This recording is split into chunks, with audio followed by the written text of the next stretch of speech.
Benvenuti a Ghilarza, vi voglio mostrare un loro monumento, se siete curiosi, aio, bene che ti conto.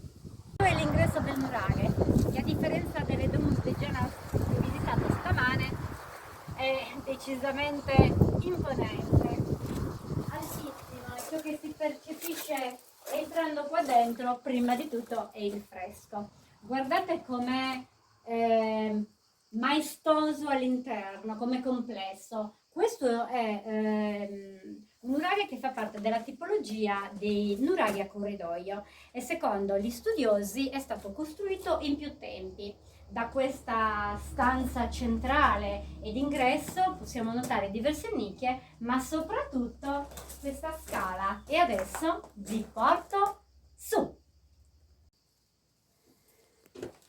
Si passa al secondo piano attraverso questa scaletta, opera ingegneristica fantastica. Guardate che architettura perfetta.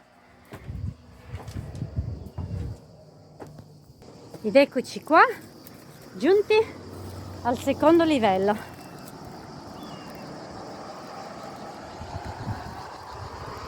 Al nuraghe Orgono vi saluto, Asi Birisanusu.